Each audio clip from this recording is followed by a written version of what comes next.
हरे कृष्णा। क्या विजुअल है?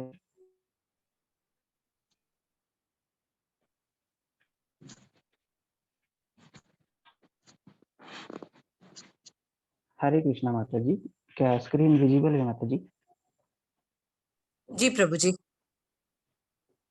हरे कृष्णा सभी को दंडवत प्रणाम। ग्रुप बी की तरफ से मैं संजय सेन आप सभी के चरणों में वंदन करता हूँ। आज का प्रेजेंटेशन स्टार्ट करें उससे पहले भगवान के चरणों वंदन करते हैं। ओम नमो भगवते वासुदेवाय, ओम नमो भगवते वासुदेवाय, ओम नमो भगवते वासुदेवाय। ओम अज्ञानतिमिरान्धस्य ज्ञानाञ्जनशलाकया चक्षुरुन्मीलितं येन तस्मै श्रीगुरुवे नमः। श्रीचैतन्यमनोभीष्टं स्थापितं येन भूतले कदा मह्यं ददाति स्वपदान्तिकम्। वन्देऽहं श्रीगुरो श्रीयुत्पदकमलं श्रीगुरून् वैष्णवांश्च श्रीरूपं साग्रजातं सहगण रघुनाथान्वितं तं सजीवं सावधूतं सावधूतं परिजनसहितं कृष्ण चैतन्य देवं श्रीराधा कृष्ण पादान् सहगण ललिता श्री विशाखान्वितांश्च।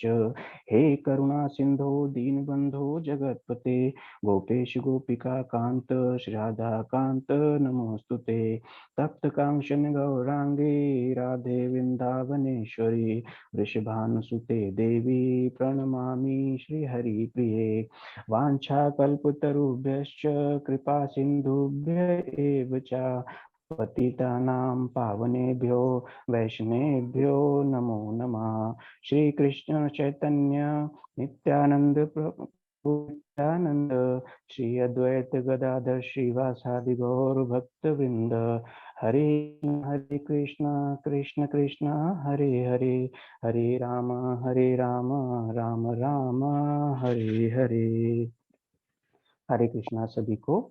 मैं सुमन लता त्यागी माता जी से प्रार्थना करता हूँ कि वो प्रेजेंटेशन को आगे बढ़ाएं। हरे कृष्णा माता जी। हरे कृष्णा प्रभु जी, सभी को दंडवत प्रणाम। हम श्रील प्रभुपाद जी की कृपा और इस ऑनलाइन क्लासेस जो कि नामदास प्रभु जी के कारण हम इससे जुड़ पाए और भगवत गीता का अध्ययन कर पा रहे हैं। हमें अनुभव होता है कि भगवत गीता को जितनी बार भी पढ़े ऐसा लगता है कि अभी बहुत कुछ जानना बाकी है।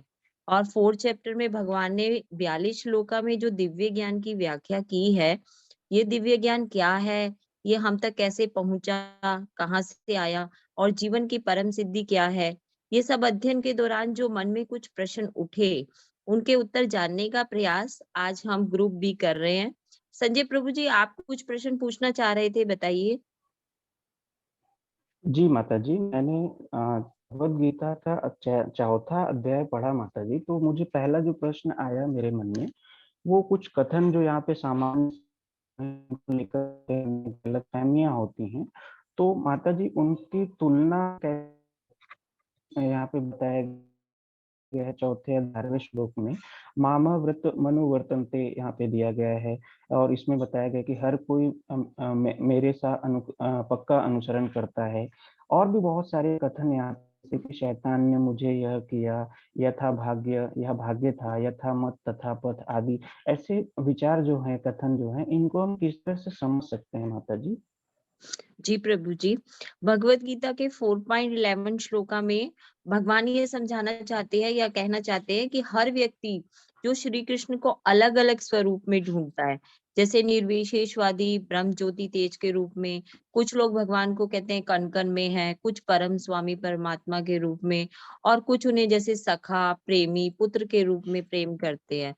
तो श्री कृष्ण इन सभी को विभिन्न रूपों के अनुसार उनके जैसा प्रेम उनका है उन प्रेमानुसार फल देते हैं। जिस रूप में भक्त उन्हें चाहता है, भगवान सभी को समभाव से स्वीकार करते हैं, परंतु जो रियल रियलाइजेशन है वो केवल शुद्ध भक्ति कर पाते हैं। भगवान इवन निर्विशेषवादी को भी अस्वीकार नहीं करते, उन्हें भी वे अपने तेज में लीन करके उनकी सहायता करते हैं। क्योंकि भगवान के वे सगुण साकार को रूप को नहीं मानते, तो वो सगुण साकार रूप की जो भक्ति है उसका आनंद नहीं ले पाते और उन्हें भौतिक क्षेत्र में दोबारा आना पड़ता है।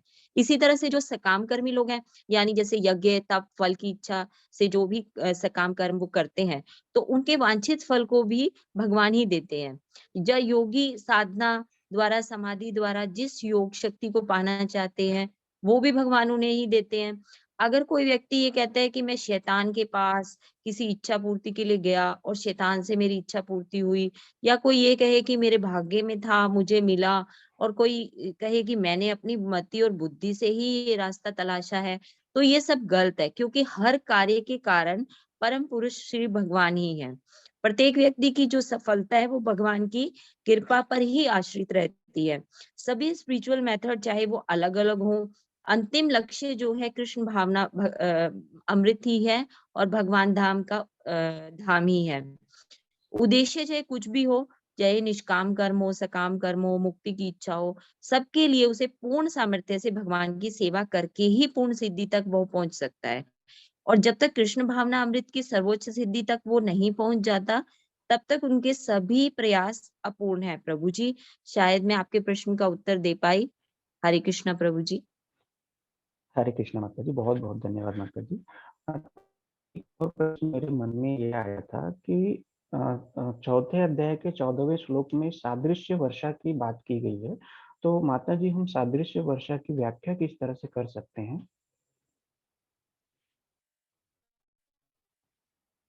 माता जी, हरे कृष्णा, ज्योति माता जी। माता जी, ज्योति माता जी अनम्यूट करें। हरे कृष्णा सभी को दंडवत प्रणाम। जिस प्रकार माना कि वनस्पतियों की उपज के लिए वर्षा की बहुत ही आवश्यकता होती है, परंतु फिर भी भौतिक जगत में सब कुछ परमात्मा के नियंत्रण में ही होता है। परमात्मा परम नियंता है। तो हम ये नहीं कह सकते कि वर्षा के होने से ही वनस्पतियां ढंग से उपजेंगी। भौतिक जगत में जितने भी जीव है, प्राणी मात्र हैं, चाहे वो पशु हो, पक्षी हो, मानव हो, देवता हो, भूचर, जलचर, नभचर, वनचर, कोई भी हो, सबके सब भगवान कृष्ण के अधीन है। और जो भी भोगते हैं, सुख दुख भोगते हैं, वो भगवान की, वो अपने कर्मों के फल स्वरूप ही भोगते हैं। भगवान किसी के कर्मों में हस्तक्षेप नहीं करते। जो भी मिलता है वो हमारे कर्मों के अनुकूल या प्रतिकूल जो परिस्थितियां होती हैं, वो भगवान उत्पन्न करते हैं। तो सब कुछ भगवान के नियंत्रण में है। इसी को सादृश्य वर्षा कहा गया है। उम्मीद है कि प्रभु जी मैंने आपके सवाल का जवाब दे दिया होगा। धन्यवाद। जय श्री कृष्ण। बहुत-बहुत धन्यवाद माता जी, बहुत अच्छे से आपने व्याख्या दिया है। हरे कृष्णा। माता जी, मेरा एक और प्रश्न ये था कि भगवद गीता के चौथे अध्याय के 17वें और 18वें श्लोक में भगवान कृष्ण भक्ति के अभ्यास के संदर्भ में कुछ बातें बोलते हैं, जिसमें कर्म, अकर्म और विकर्म जो है, ऐसे कुछ बातें बोली गई हैं। तो माता जी, हम ये तीनों में किस तरह से भेद कर सकते हैं और तीनों को हम उदाहरण के साथ किस तरह से समझ सकते हैं? प्लीज थोड़ा बताइए। हरे कृष्ण प्रभु जी, दंडवत प्रणाम सभी को। आपका प्रश्न बहुत अच्छा है प्रभु जी। हम अक्सर जो कर रहे हैं वो तो महत्वपूर्ण होता है, हमारा कर्म महत्वपूर्ण होता है, किंतु हम उसे किस भावना से करते हैं ये ज्यादा महत्वपूर्ण होता है। कर्म के स्वरूप को समझना आसान नहीं है, किंतु जो भाव बंधन से मुक्त होना चाहता है उसे यह जानना आवश्यक है कि कर्म क्या है, विकर्म क्या है और अकर्म क्या है। तो जो कर्म हम वैदिक नियमों के अनुसार करते हैं अपनी इच्छाओं की पूर्ति के लिए, वह कर्म सकाम कर्म या पुण्य कर्म कहलाता है। यह बंधन का कारण होता है। इसका उदाहरण ये है कि जैसे बहुत से लोग अपने अच्छे स्वास्थ्य के लिए सूर्य देव की पूजा करते हैं, उसी तरह विकर्म होता है जो कर्म वैदिक नियमों के विपरीत किए जाते हैं और इच्छाओं की पूर्ति को गलत तरीके से पूरा करते हैं। यह विकर्म या पाप कर्म कहलाता है। यह कर्म भी बंधन का कारण है और यह कर्म हमें निम्न योनियों में ले जाता है। इसका उदाहरण है कि जैसे कोई अपनी इच्छाओं की पूरी पूर्ति करने के लिए चोरी करे, हत्या करे, इस तरह के कर्म विकर्म कहलाते हैं। किंतु जो कर्म भगवान की प्रसन्नता के लिए किया जाता है, जिसका कोई कर्म फल नहीं होता, वह आध्यात्मिक कर्म कहलाता है। यह भव बंधन से मुक्त करता है। इसका उदाहरण है कि जैसे अर्जुन ने भगवान की प्रसन्नता के लिए युद्ध लड़ा था। जो भी भव बंधन से मुक्त होना चाहता है उसे अब यह जानना चाहिए कि वह भगवान का सेवक है, अतः उसे कृष्ण भावना भावित होकर ही कर्म करना चाहिए। भगवत गीता के चौथे अध्याय के 18वें श्लोक के अनुसार जो कर्म में अकर्म और अकर्म में कर्म देखता है वह बुद्धिमान माना जाता है। यहाँ कर्म में अकर्म को इस तरह समझ सकते हैं जैसे कोई भक्त मंदिर में भगवान की प्रसन्नता के लिए मृदंग बजा रहे हैं। वह भौतिक कर्म तो कर रहा है परंतु वह भगवान के लिए कर रहा है। और अकर्म में कर्म को हम इस तरह समझ सकते हैं कि जैसे कि आजकल बहुत देखने में आता है कि कोई भी पाखंडी या ढोंगी जो होते हैं वो ध्यान की मुद्रा में तो शांत बैठ जाते हैं। वह देखने से लगता है कि कोई भौतिक कर्म नहीं कर रहे हैं, परंतु उनके मन में अनेक इच्छाएं जन्म लेती हैं जो कि बंधन का कारण होती हैं। अगर कर्म करने का उद्देश्य सही ना हो तो गलत परिणाम प्राप्त होगा। इसलिए मनुष्य को पूर्ण कृष्ण भावना अमृत में रहते हुए ही कर्म करना चाहिए। हरे कृष्णा प्रभु जी। हरे कृष्ण माता जी, दंडवत प्रणाम। बहुत सुंदर आपने समझाया माता जी, ये चीजें क्लियर होगी, क्या है कर्म, धन्यवाद क्या है प्रभु। और विकर्म क्या है। धन्यवाद माता जी। माता जी, एक प्रश्न मेरे मन में उठा तो मैंने उसका उत्तर खुद ही देने की कोशिश किया, तो आप मुझे बताइएगा कि क्या मैं सही हूँ। जैसा कि प्रश्न ऐसा आया था कि आंतर विकार से पीड़ित रोगी की उपमा हम किस तरह से समझा सकते हैं। तो माता जी, जो मुझे समझा है, मेरी समझ में कृष्ण भाव में गतिविधियों का किस प्रकार से वर्णन किया गया है वो हम यहाँ पे देखेंगे। जिस प्रकार से बद्ध जीव भौतिक वातावरण से बाहर निकल सकता है, वह कृष्ण भावनामृत है। मतलब अगर हम हमारी जो आत्मा है शुद्ध नहीं है, तो हम अपनी आत्मा को शुद्ध जो है भगवान के का उच्चारण करके, भगवान नाम का जप करके हम अपनी आत्मा को शुद्ध कर सकते। उदाहरण के लिए यदि हम समझना चाहें तो हम यहाँ पर देख सकते हैं कि यदि जैसे कोई एक रोगी है और वो दूध से बने हुए उत्पादों का अधिक सेवन करने की वजह से वो किसी आंतर विकार से पीड़ित हो जाता है, तो दूध के ही बने दूसरे पदार्थ से, जैसे हम दही से अगर उसका तुलना करते हैं उसकी, तो दही से वो ठीक भी हो सकता है। ठीक इसी प्रकार भौतिक रूप से लीन बद्ध आत्मा को कृष्ण भावना में द्वारा ठीक किया जा सकता है।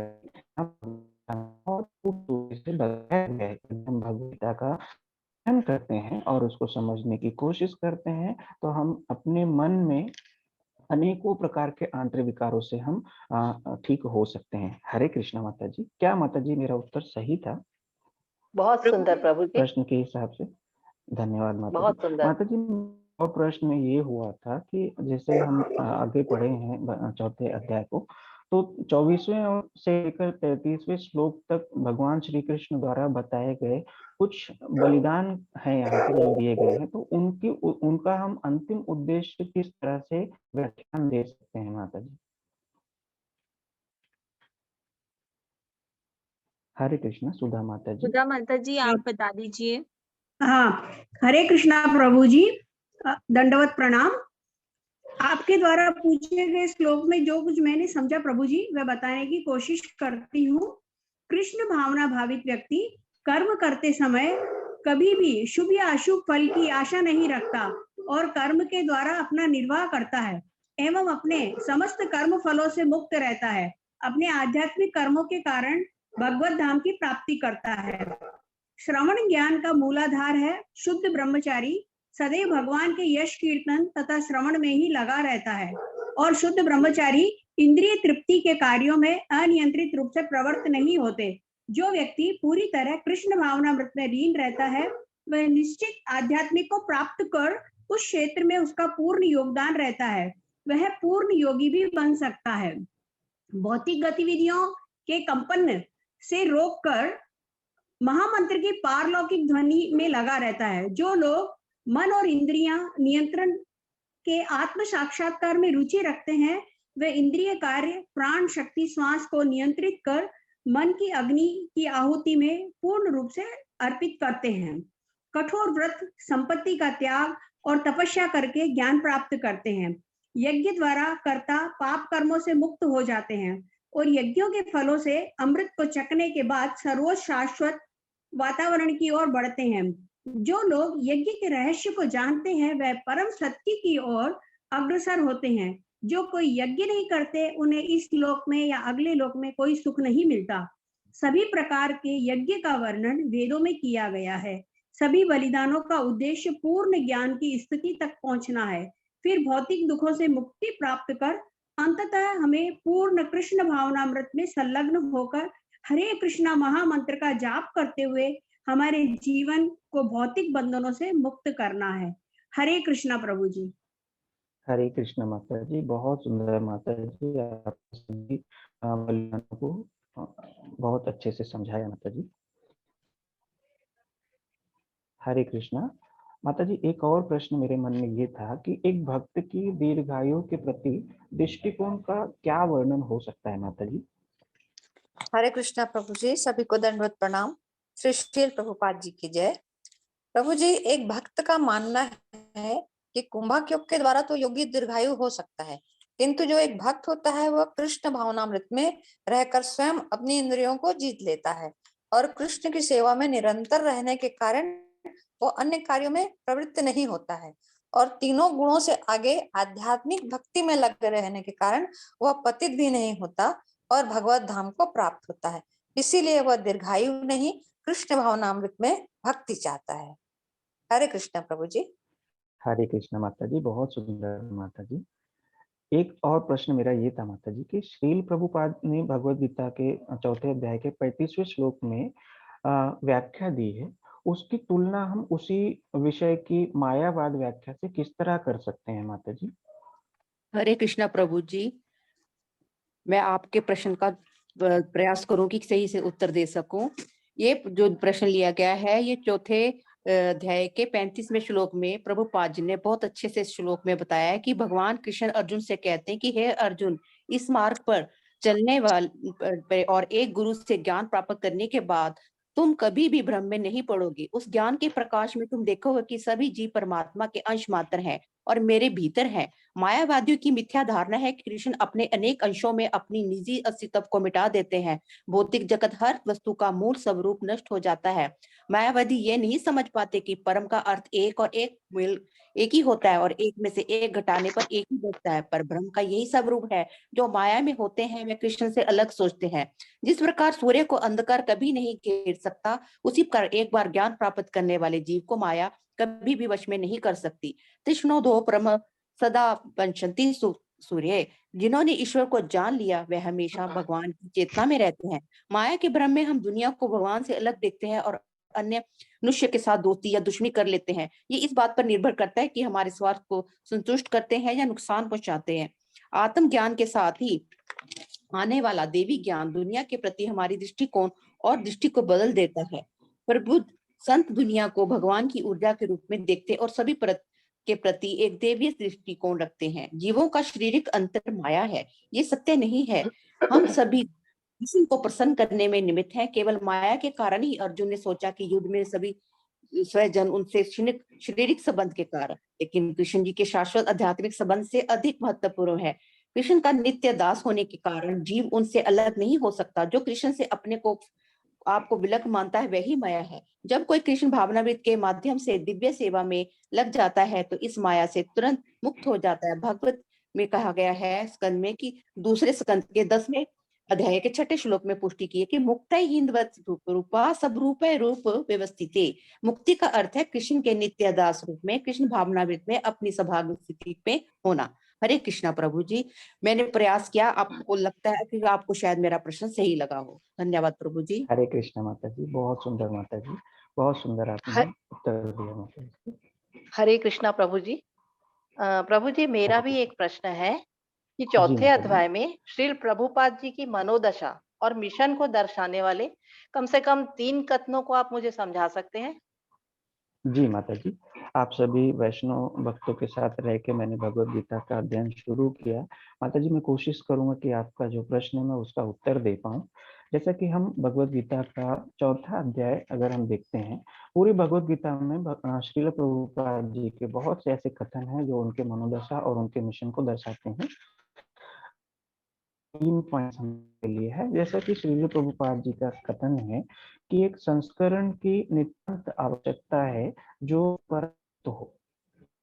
इसका मतलब यह है, श्रील प्रभुपाद जी का जो कथन है ये, श्री प्रभुपाद जब इसका प्रचार कर रहे हैं, भगवत गीता का प्रचार कर रहे हैं, तो उन्होंने पाया कि पूरे विश्व भर अनेकों अनेक प्रतियां भगवत गीता की उपलब्ध हैं, जिनमें हर लेखक जो है, जो हर कथन कर रहे हैं, उन्होंने अपने अपने हिसाब से वहां पर कथन प्रस्तुत किए हैं। तो श्रील प्रभुपाद जी का जो यहाँ पर कथन ये है कि एक यहाँ पे नितांत आवश्यकता है एक ऐसे संस्करण की जो पूरी तरह से गुरु परंपरा से प्राप्त हो। दूसरा कथन ये है कि जो कृष्ण भावनामृत के माध्यम से दिव्य सेवा में लग जाता है वह इस माया से मुक्त हो जाता है और ऐसा ज्ञान प्रामाणिक गुरु से ही प्राप्त हो सकता है। श्रील प्रभुपाद जी का ये कथन बहुत ही महत्वपूर्ण है। इसको हम समझना चाहें तो हम यहाँ से देख सकते हैं कि कोई भी व्यक्ति यदि कृष्ण भावनामृत में लग जाता है और वह इस माध्यम से प्रभु की सेवा करता है तो वह पूरी तरह से माया से मुक्त हो जाता है। लेकिन यह जो ज्ञान है, दिव्य ज्ञान, वह हमें केवल और केवल एक प्रामाणिक गुरु से ही प्राप्त हो सकता है। तीसरा जो कथन है श्री प्रभुपाद जी जो बताना चाहते हैं, श्री कृष्ण में दृढ़ विश्वास रखने वाला व्यक्ति कृष्ण भावित ज्ञान प्राप्त करके श्रद्धावान कहलाता है। मतलब यदि कोई व्यक्ति कृष्ण में दृढ़ विश्वास रखते हुए यदि कोई कार्य करता है, पूरी तरह से कृष्ण भावना भावित हो जाता है तो वह श्रद्धावान कहलाता है। कृष्ण भावना भावित होकर कर्म करने से परम सिद्धि की प्राप्ति हो सकती है। तो यदि कोई व्यक्ति चाहता है कि वह परम सिद्धि को प्राप्त हो तो उसे पूरी तरह से कृष्ण भावना भावित होकर कर्म करना चाहिए। यदि कोई व्यक्ति पूर्ण परम सिद्धि को प्राप्त करना चाहता है तो वह इस मंत्र का उच्चारण करके, वह इस मंत्र को जाप करके भी परम सिद्धि को प्राप्त कर सकता है। और वह पवित्र मंत्र है हरे कृष्णा कृष्ण कृष्ण हरे हरे, हरे राम राम राम हरे हरे। यदि कोई व्यक्ति इस मंत्र का जाप करता है तो उसे परम सिद्धि की प्राप्ति हो सकती है। यहाँ से हम देख सकते हैं कि श्रील प्रभुपाद जी का जो मनोदशा है वो यह है कि प्रत्येक व्यक्ति जो भगवत गीता का पठन करना चाहता है उसको भगवत गीता का वही ज्ञान प्राप्त होना चाहिए जो भगवान श्री कृष्ण ने सर्वप्रथम सूर्यदेव विश्वान को दिया था। तत्पश्चात उन्होंने अर्जुन को दिया। वही ज्ञान हमारे पास परंपरा, गुरु परंपरा से होते हुए हमारे पास आना चाहिए। यही प्रभु की, श्रील प्रभुपाद जी की मनोदशा थी और वही इनका मिशन है कि हर व्यक्ति को एक परंपरागत ज्ञान जो है वो उनको मिलना चाहिए। हरे कृष्ण माता जी, मैंने कोशिश किया कि मैं उत्तर दे पाऊं, तो मैंने बहुत अपनी तरह से कोशिश किया। तो ये हमारा यहाँ पे हमारा प्रेजेंटेशन जो है वो एंड होता है। मैं अपने गुरु जी से, सभी वैष्णव भक्तों से निवेदन करता हूँ यदि हमसे कोई भी भूल हुई हो तो उसके लिए हम क्षमा चाहते हैं। अभी मैं सुधा माता जी से निवेदन करता हूँ कि वैष्णव मंत्र का जप करके आज के इस प्रस्तुति को विराम दें। हरे कृष्ण माता जी। हरे कृष्णा। वाञ्छाकल्पतरुवश्य कृपा सिन्धु एव च पतितानां पावनेभ्यो वैष्णवेभ्यो नमो नमः। हरे कृष्णा। अनंत कोटि वैष्णव की जय, शील प्रभुपाद की जय। हरे कृष्णा। हरे कृष्णा प्रभु जी, दंडवत प्रणाम। हरे कृष्णा। हरे कृष्णा। बहुत सुंदर आप लोगों ने किया, क्वेश्चन के माध्यम से आंसर किया और माता जी ने और प्रभु जी ने बहुत अच्छा किया कि प्रभुपाद का जो mission and mood and mission जिसे बोलते हैं कि चैप्टर 4 से क्या क्या उन्होंने तात्पर्य और अर्थ दिए हुए हैं वो आपने काफी अच्छा लिखा है। और सभी लोगों ने बहुत अच्छे, मतलब शॉर्ट आंसर जिसे बोलते हैं कि इतना ही 15-20 मिनट से ज्यादा नहीं होना चाहिए, बहुत अच्छा। अभी आप लोग बिल्कुल एक जो बैसड़ होता है कनिष्ठ वक्ता से मध्यम, मध्यम से उत्तम भक्ति की, तो कनिष्ठ वक्ता में एंटर होने के बाद प्रचार प्रसार करते हैं तो हमें ये आना चाहिए कि हम जो कर रहे हैं वो कहाँ से आया हुआ है, क्योंकि ये सब भगवान की बाड़ी, भगवान की लीला, दो चीजों से ही करते हैं। और प्रभुपाद कहते हैं कि अगर जिसने भी गीता, जो भगवत गीता को समझ लिया, उसको और कोई वेद शास्त्र पढ़ने की जरूरत नहीं है। लेकिन हम लोग क्या करते हैं कि हम लोग गीता पढ़ते हैं और सोचते हैं कि भगवत गीता हमें आ गई, हम उसे छोड़ के Shrimad Bhagavatam, next of instruction, next of devotion उधर करते हैं, तो ना तो पूरा ये हो पाता ना पूरा वो हो पाता। लेकिन गीता महात्म्य आप देख लें, श्रीमद् भागवत देख लें या गीता, तो उनमें भगवत गीता में भगवान की बाणी है जो कि हमें अर्जुन के माध्यम से, जैसे गीता महात्म्य आपने देखा हुआ स्टार्टिंग बताते हैं कि गाय, और गाय का अगर बछड़ा होता है तो तभी गाय दूध देती, वैसे ही करते। तो अर्जुन ने यहाँ पे वो निभाया कि हम कैसे कलयुग में जो बद्ध जीव होंगे वो कैसे भगवत धाम जो कि वापस जाएंगे, कि जो कि हम लोग वहां से बैर मना के, मतलब विरोध दिखा के यहाँ पे आए हुए हैं।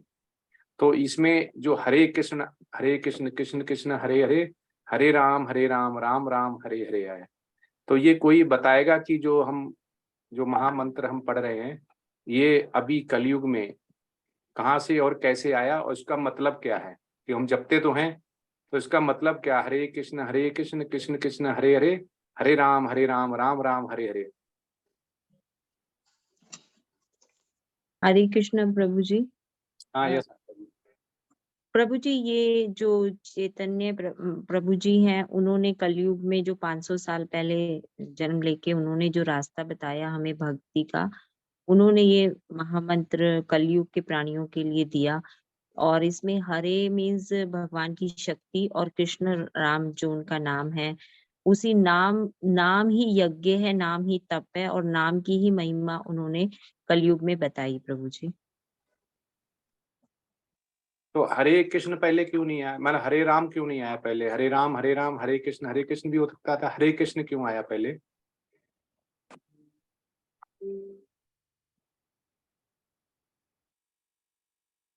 प्रभु जी, क्योंकि जो कृष्ण जी है वो सुप्रीम पर्सनालिटी ऑफ गॉडहेड है और सब कुछ उन्हीं से निकला है, उन्हीं से उपजा है। राम सुप्रीम पर्सनालिटी नहीं है? जो प्रभु जी मूल ओरिजिनल जो उद्गम है राम जी का भी, वो भी उनके बाद ही है। कृष्ण जो है मूल कारण और मूल माना जाता है प्रभु जी। प्रभु जी, भगवान श्री कृष्ण ने गीता के द्वारा हमें ये उपदेश दिया है कि भक्ति के मार्ग पर चलें। तो भगवान राम ने भी दिया है, पुरुषोत्तम वो भी थे, पुरुषोत्तम श्री कृष्ण भी हैं, भगवान राम भी हैं, भगवान कृष्ण भी हैं। दोनों में क्या अंतर है? लड्डू चाहे आप दाएं से खाएं, चाहे बाएं से खाएं, चाहे ऊपर से खाएं, नीचे लड्डू तो गोल होता है ना। हरे कृष्ण प्रभु जी, मैं बोलूं? हाँ यस यस। प्रभु जी, पहले ये महामंत्र जो है, पहले हरे राम राम राम हरे हरे, हरे कृष्ण कृष्ण से हरे ही था। लेकिन जब चैतन्य महाप्रभु आए तो उन्होंने इस मंत्र को फिर इस तरह से किया कि हरे कृष्ण कृष्ण कृष्ण हरे हरे, हरे राम राम राम हरे हरे। ये बाद में उन्होंने कहा कि ये महामंत्र के द्वारा हम संकीर्तन द्वारा ये यज्ञ कर सकते हैं, जो कि जो पहले जो यज्ञ संभव नहीं थे, तो उन्होंने इस मंत्र द्वारा यज्ञ करने की प्रथा चलाई थी। नहीं वो तो ठीक है माता जी, उन्होंने किया। मेरा क्वेश्चन ये है कि हरे कृष्ण इन सबका 16 जो वर्ड है, इनका मीनिंग क्या है और हमें इसे जपने से, संकीर्तन करने से हमें क्या मिलेगा? हमें कृष्ण की भक्ति मिलेगी, कृष्ण के प्रति हमारे कृष्ण भावना भावित होंगे हम। फिर क्या होगा? भगवान राम हरे कृष्ण प्रभु जी, हरे कृष्ण प्रभु जी। ये जो महामंत्र है ये 108 जो मनिका होते हैं उनको कंप्लीट करता है। हरे कृष्ण प्रभु जी, मैं बोलूं? हाँ अच्छा,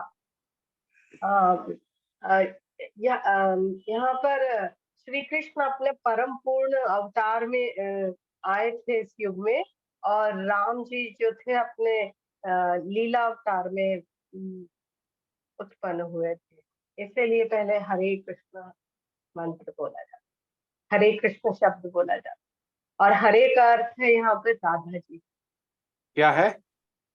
राधा जी जो उनकी के रूप में है। राधा जी, राधा जी, राधा रानी, राधा रानी। हरे कृष्णा प्रभु जी, मैं बोल सकती हूँ क्या? Yes yes.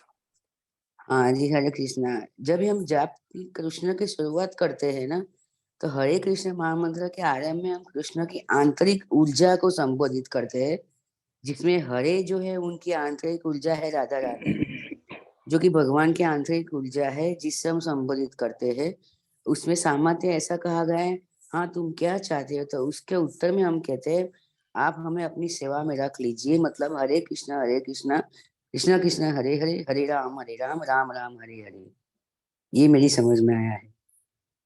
प्रभु जी हमको कैलकुलेशन याद नहीं है, लेकिन कहीं हमने पढ़ा था कि इतने नाम लो तो वो राम जी के नाम के बराबर है, इतने नाम लो तो विष्णु के बराबर, इतने नाम लो तो नारायण के, और अगर केवल एक कृष्ण का नाम लो तो वो 1000 गुना कृष्ण के जो नाम है वो उसके बराबर। वो हमें कैलकुलेशन नहीं याद प्रभु जी।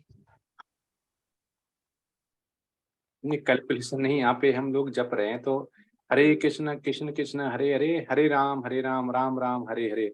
तो जब हरे कृष्ण कृष्ण कृष्ण करते हैं फिर वो उल्टा हो जाता है, फिर हरे राम राम राम हरे हरे। तो हरे कृष्ण कृष्ण ही जपते रहो, वही 16 बार जप लो, बात तो एक ही है ना। हरे कृष्ण प्रभु जी, इससे क्या है कि भगवान कृष्ण के साथ हमारा डायरेक्ट कनेक्शन होता है, हम डायरेक्ट उनके साथ जुड़ जाते हैं। नहीं माता जी, हमारा कहना है कि 16 शब्द जपना है तो हरे कृष्ण ही 16 बार जप लेना, हरे कृष्ण हरे कृष्ण हरे कृष्ण हरे कृष्ण। तो आ तो गए, उसमें राधा भी आ गई, कृष्ण भी आ गई, तो हरे कृष्ण कृष्ण कृष्ण हरे हरे क्यों हो जाता है? फिर हरे राम फिर राम राम हरे हरे क्यों हो जाता है? प्रभु जी आप ही बता दीजिए। प्रभु जी दोनों एक ही बात है ना, हरे कृष्ण या हरे राम। कृष्ण कृष्ण हाँ तो एक ही बात है, तो उसको क्यों उल्टा किया गया? प्रभु जी भक्तों को हरे राम राम राम हरे हरे कहने में दिक्कत आ रही थी, तो ये कलयुग में चैतन्य महाप्रभु ने आसान करने के लिए उनको बोला कि तुम ऐसे कर लो ताकि उनको दिक्कत ना आए। ये मैंने पढ़ा था कहीं।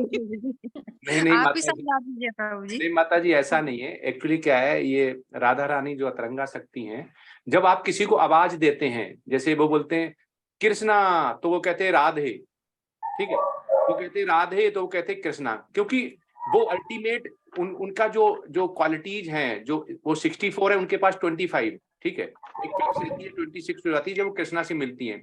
हम जब किसी को आवाज लगाते हैं तो प्रभुपाद बोलते हैं, कितने आचार सुनेंगे आप इस्कॉन के, ये जो जिसका डॉग बोल रहा है प्लीज वो म्यूट कर लें।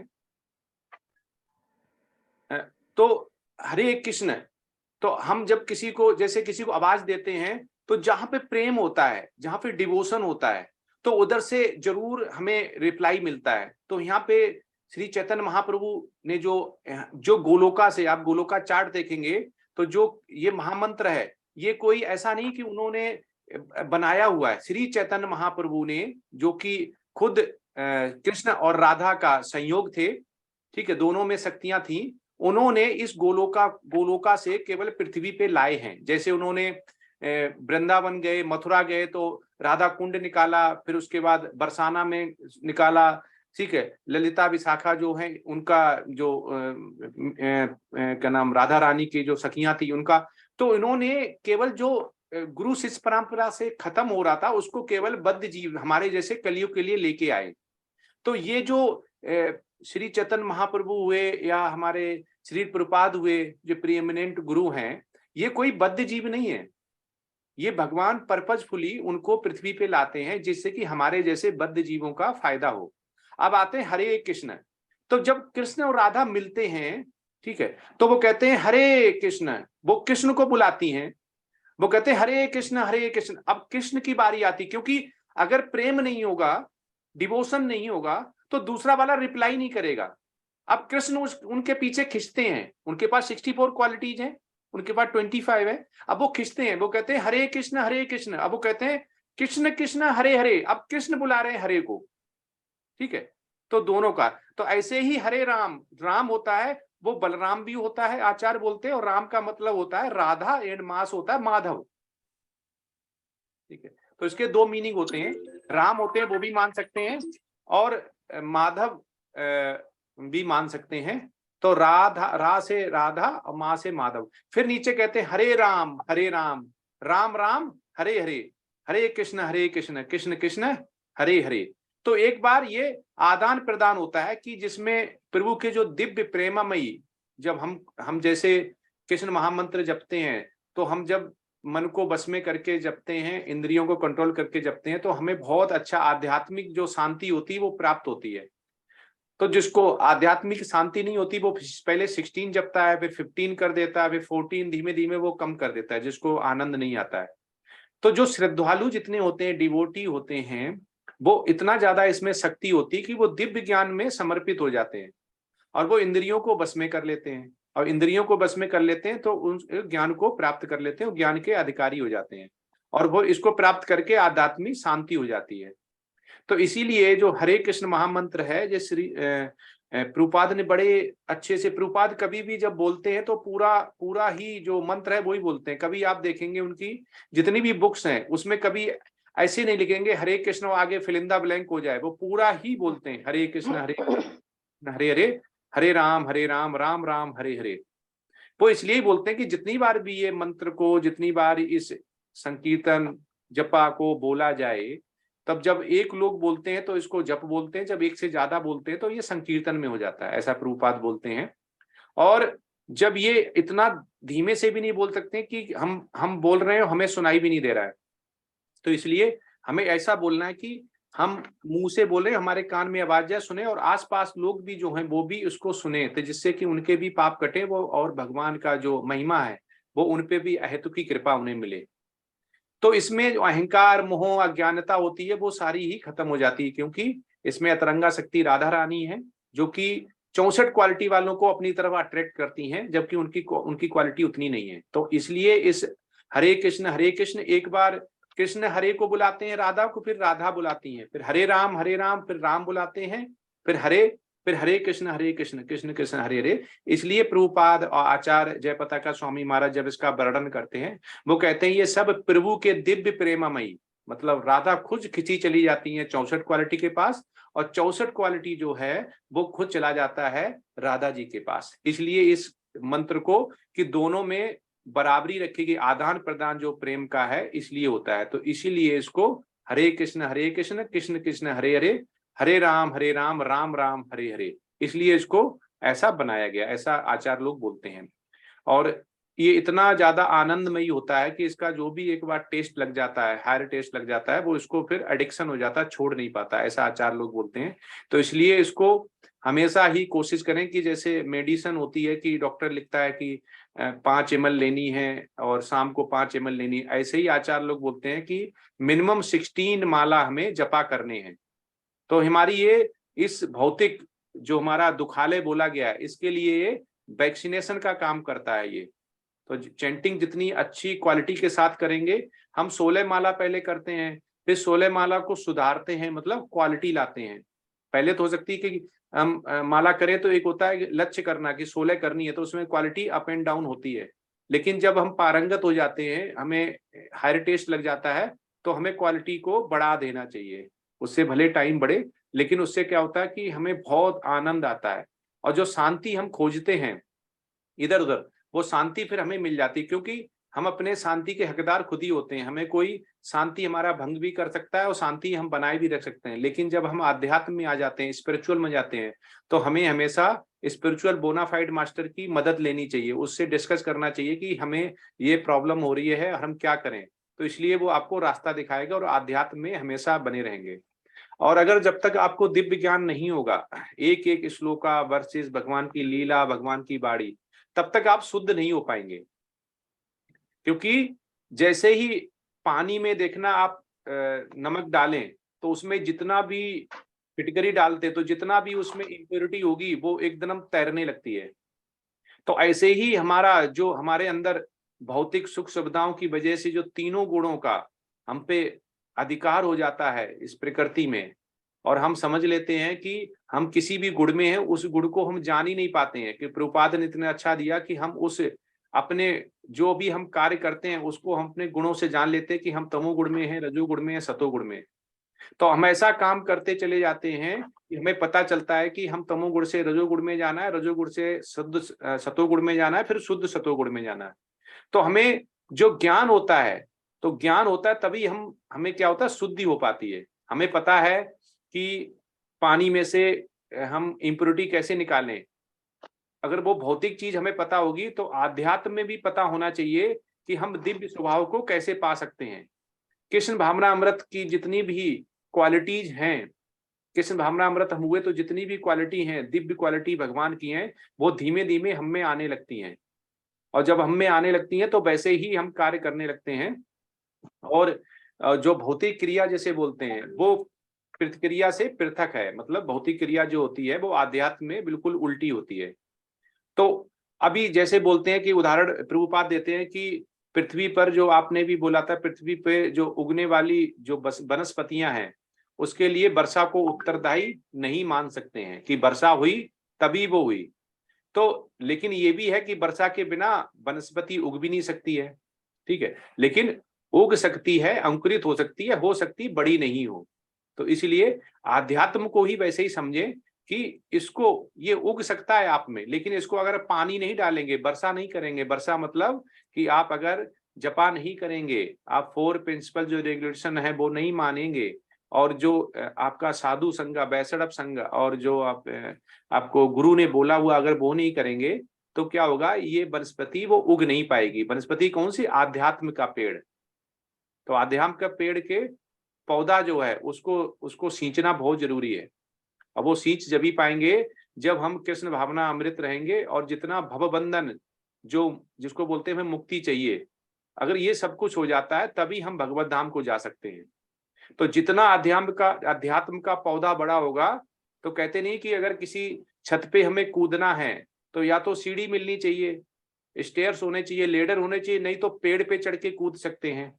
तो पेड़ उतना बड़ा होना चाहिए जिसकी टहनी पे चढ़ के हम छत पे जाएं। तो ये भी आध्यात्म क्या है, एक हमारा वैसा छत है जिसको कि आध्यात्म का, अगर भगवत धाम जाना है तो आध्यात्म का पेड़ इतना बड़ा होना चाहिए कि हम भगवत धाम जाएं। और उस पेड़ के 2 फायदे हैं, एक तो हम चढ़ सकते हैं, दूसरे उसके मीठे फल खा सकते हैं।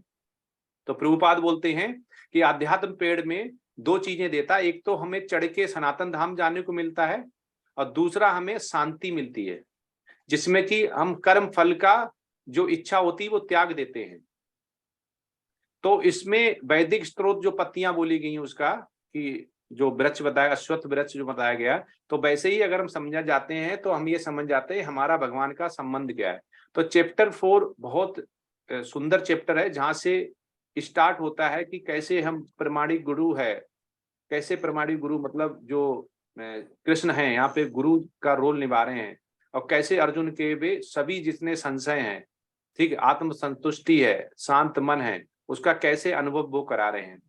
तो इसलिए हमेशा शिक्षा गुरु और दीक्षा गुरु को हमें सुनना चाहिए, और स्वयं का जो रियलाइजेशन, एक शब्द आया था यहाँ पे, वो आत्म साक्षात्कार हमें जरूर करना चाहिए समय समय पे, और गुरु शिष्य परंपरा जो है उसको प्रचार प्रसार के लिए हमें तत्पर आगे रहना चाहिए।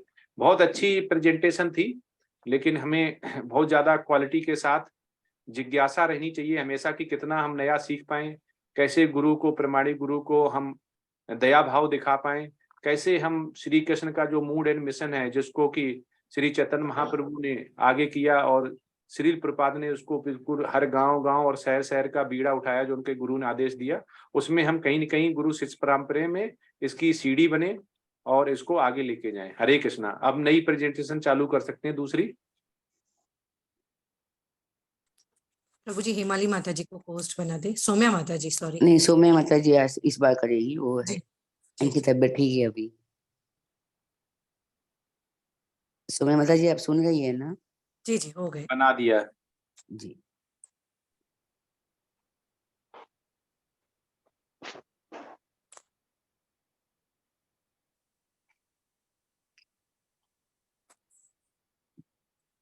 सौम्या माता जी शेयरिंग करें आप। हरे कृष्ण माता जी, कर रही हूँ। हाँ हाँ।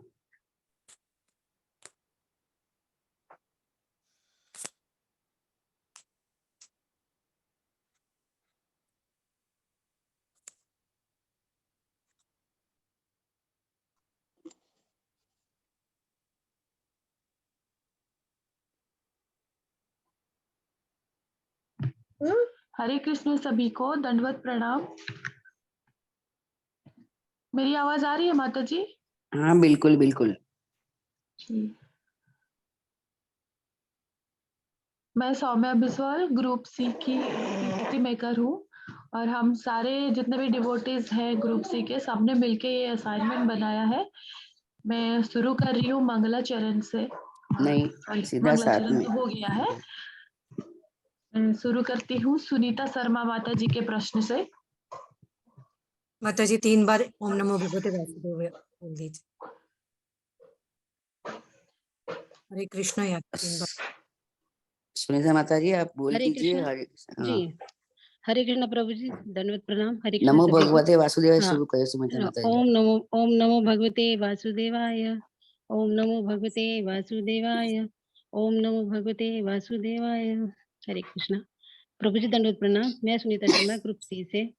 मेरा प्रश्न है, भगवत उन मूल्यों की पहचान करें जिन्हें आप श्री प्रभुपाद के एक मिशन को पूरा करने के लिए महत्वपूर्ण मानते हैं और आपके लिए उनकी प्रासंगिकता पर चर्चा करें। अपनी प्रतिक्रिया में 4.12 अध्याय 4 श्लोक संख्या 1 और 2 छंदोभिप्राय का संदर्भ दे। इसमें भगवान कहते हैं कि मैंने सबसे पहले यह ज्ञान सूर्य देव को दिया और उसके बाद सूर्य देव को दिया और सूर्य देव ने विश्वान को, और विश्वान ने अपने पुत्र मनु को दिया और मनु ने अपने पुत्र इक्ष्वाकु को दिया। यह ज्ञान सूर्य लोकों के राजा को प्रदान किया गया, क्योंकि राजा निवासियों की रक्षा के लिए होते हैं। राजा को भगवत गीता को समझना चाहिए वह नागरिक को यह ज्ञान दे सके कि वह काम रूपी बंधन से कैसे बचे, और वह अपनी प्रजा को ज्ञान दे सके वह काम रूपी बंधन से कैसे बचे और भगवान के साथ हमारे शाश्वत संबंध को समझ सकें। यह ज्ञान अपौरुषेय कहलाता है। यह किसी मनुष्य ने नहीं लिखा, इसे श्री भगवान ने स्वयं कहा है।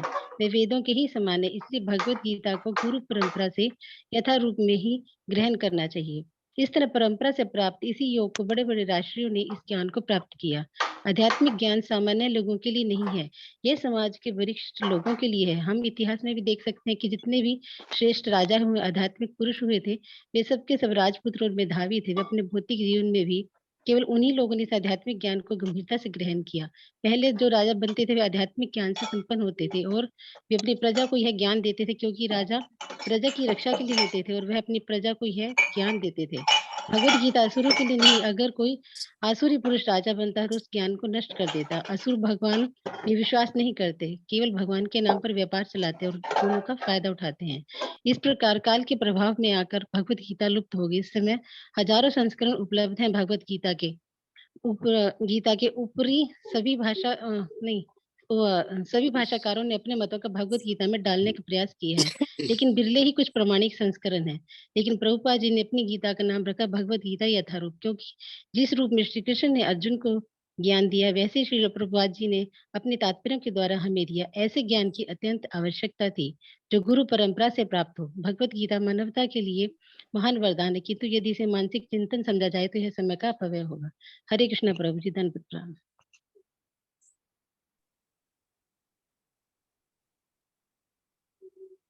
धन्यवाद माता जी।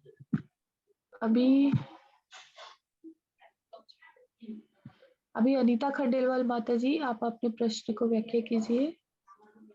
हरे कृष्णा माता जी, हरे कृष्णा प्रभु जी, हरे कृष्णा सभी को। मैं अनीता खंडेलवाल, ग्रुप सी से। मेरा प्रश्न है, भगवत गीता के प्रसार का इतिहास भगवत गीता के अध्याय 4 के 1 से 3 श्लोकों और अभिप्रायों के संदर्भ में प्रस्तुत करें। भगवत गीता का इतिहास बहुत पुराना है। सबसे पहले इसे सूर्य लोक यानी संपूर्ण लोकों के राजा को प्रदान किया गया था। इस मनवंतर में सूर्यदेव विवस्वान कहलाता है। यह सूर्य का राजा जो सौर मंडल के अंतर्गत समस्त ग्रहों का उद्गम है।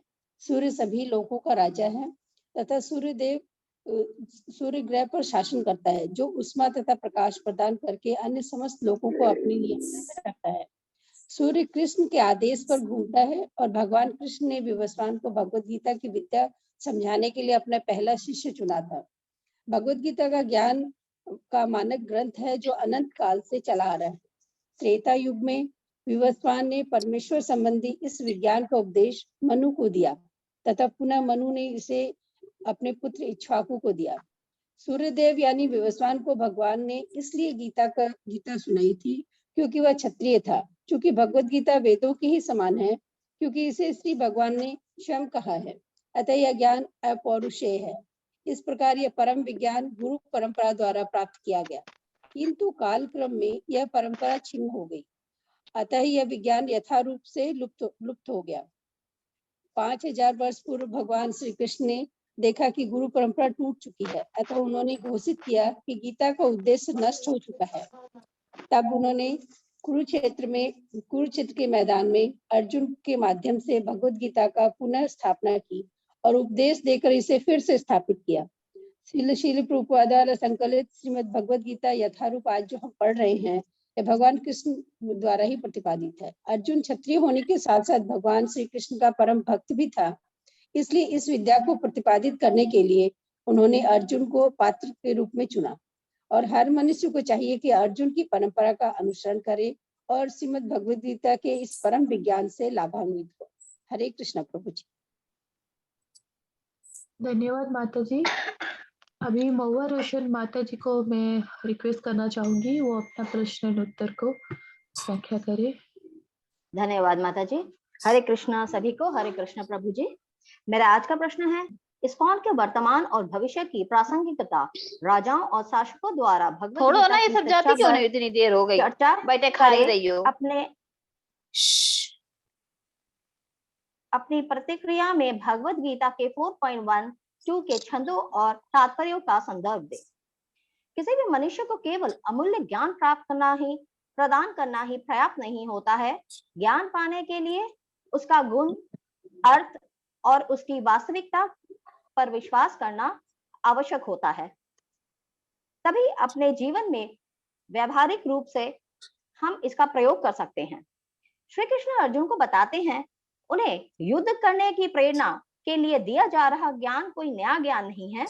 यह शाश्वत ज्ञान है जिसका उपदेश उन्होंने पहले सूर्य देव को दिया और फिर सूर्य देव ने इस ज्ञान को सर्वप्रथम मानव मनु को, और मनु ने इसे सूर्य देव के वंशज के पहले राजा इक्ष्वाकु को दिया। किंतु लौकिक जगत की प्रक्रिया इस प्रकार है कि समय के साथ यह ज्ञान विलुप्त होता गया। कुछ कपटी मनुष्य इस ज्ञान अपने स्वार्थ अनुसार करते हैं और इसकी पवित्रता को दूषित करते हैं। जब ऐसा होता है तब भगवान मानव समाज के कल्याण के लिए यह ज्ञान पुनः स्थापित करते हैं। कभी वे स्वयं प्रकट होते हैं या अपने किसी प्रतिनिधि द्वारा यह कार्य करवाते हैं। इस प्रकार के ज्ञान को प्रदत्त ज्ञान कहा जाता है, जिसमें किसी के ज्ञान पर संपूर्ण अधिकार होता है और वह इसे किसी अन्य व्यक्ति को जो जानने की इच्छा रखता है उसे प्रदान करते हैं, और वह व्यक्ति अपने प्रयासों से इस ज्ञान की सीमाओं को बढ़ाता है और आगे ले जाता है। धन्यवाद। हरे कृष्ण सभी को। धन्यवाद महुआ माता जी। अभी पद्मिनी रजावत माता जी, आपका स्लाइड आ गया है। जी हाँ, दंडवत प्रणाम प्रभु जी, सभी को हरे कृष्णा। मैं पद्मिनी राजावत ग्रुप सी से हूँ। मेरा प्रश्न है, अपने शब्दों में श्लोक 4, 5 से 9 के छंदों के संदर्भ में कृष्ण की उपस्थिति और गतिविधियों की प्रकृति और उद्देश्य की व्याख्या करें। भगवद गीता अध्याय 4 श्लोक 5 से 9 के संदर्भ में जब अर्जुन भगवान श्री कृष्ण को गुरु स्वीकार कर चुके और समर्पित भी हो चुके, श्री कृष्ण स्पष्ट करते हैं कि मेरा और तुम्हारा अस्तित्व सदा रहता है। हम सब हमेशा से रहे हैं। कई जन्म तुम और मैं ले चुके हैं। तुम और मैं बार बार जन्म लेते हैं। श्री कृष्ण कहते हैं, मुझे याद रहता है, तुम भूल गए। तुम में और मुझ में यही अंतर है। मेरा प्राकट्य जन्म अलग है। श्री कृष्ण बताते हैं कि मैं अजन्मा हूँ, मेरा जन्म नहीं होता है, फिर भी मैं जन्म लेता हूँ। मेरा यह दिव्य शरीर दूसरों के शरीर की तरह बिगड़ता नहीं, पुराना नहीं होता। मैं सभी प्राणियों का स्वामी हूँ, फिर भी मैं बार बार अलग अलग युगों में आता हूँ। श्री कृष्ण कहते हैं, मेरा जन्म भी सूर्य के समान है। मैं आता हूँ, जाता हूँ, उदित होता हूँ, अस्त हो जाता हूँ, प्रकट होता हूँ, अप्रकट होता हूँ। मेरा काल और परिस्थितियों के अनुसार उद्देश्य एक ही रहता है।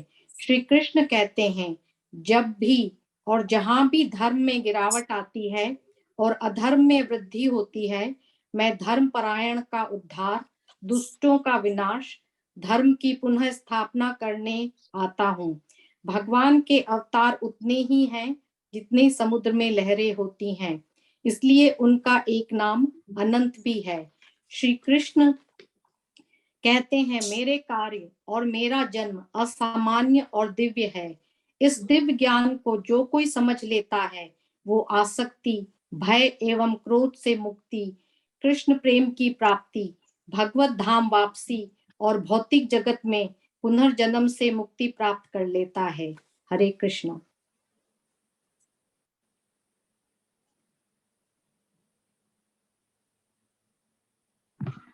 धन्यवाद माता जी। अभी लवलीन कोहली माता जी, आपको जो प्रश्न दिया गया है वो व्याख्या कीजिए। हरे कृष्ण प्रभु जी। हरे कृष्ण सभी भक्तों को दंडवत प्रणाम। मेरा नाम लवलीन कोहली है, हम ग्रुप सी से हैं और मेरा प्रश्न है भगवत गीता के 4.10 से श्लोक और तात्पर्य के संदर्भ में आध्यात्मिक प्रगति में 3 प्रकार की बाधाओं और उनसे मुक्त होने की व्याख्या करें। आध्यात्मिक प्रगति शरीर, मन, बुद्धि, आत्मा से होती है और इसको हम कृष्ण भावनामृत में लगाना चाहिए। आध्यात्मिक जीवन की उपेक्षा करते हैं। दूसरा है आध्यात्मिक साकार रूप का भय है, जीवन की हताशा से उत्पन्न शून्यवाद की कल्पना। अंतकरण का शुद्ध न होना आध्यात्मिक जीवन की प्रगति में रुकावट बनता है। शुद्ध हृदय वाले भाग्यशाली होते हैं। आसक्ति, भय और क्रोध की वजह से भी हम आध्यात्मिक उन्नति प्राप्त नहीं कर पाते। बद्ध जीव की संसार की 3 प्रगति गुणों से निर्मित है, सत्व, राजस और तमस। हम सब इन 3 गुणों के अधीन हैं। जब हम संसार के किसी पदार्थ, विषय या व्यक्ति में अनुरक्त करते हैं, हम पर माया के 3 गुणों का प्रभाव प्रबल हो जाता है। 3 अवस्थाओं से मुक्त होने के लिए ये उपाय हैं। प्रमाणिक गुरु के निर्देशन में भगवान की शरण ग्रहण करना, भक्तिमय जीवन में नियम तथा विधि विधानों का पालन करना चाहिए। आखिरी में हमें भाव तथा दिव्य प्रेम में आगे बढ़ना चाहिए। हम भगवान के अनुरक्त होकर अपना अंतकरण शुद्ध करके आसक्ति, भय तथा क्रोध से मुक्ति पा सकते हैं। भगवान प्रकृति के 3 गुणों से परे हैं। हमें इनसे बचने के लिए समर्पण भाव से भक्ति करके मन शुद्ध रख सकते हैं। रामायण में वर्णन किया गया है, प्रेम भक्ति जल बिनु रघुराई, अभी अंतर मल कभू न जाई। भगवान की भक्ति के बिना मन का मैल नहीं धुल सकता। परमात्मा की कृपा उन पर होती है जो अपना मन उनमें लीन करते हुए आध्यात्मिक प्रगति करते हैं, ना कि संसार मनोवृत्ति वाले जीव आत्माओं पर।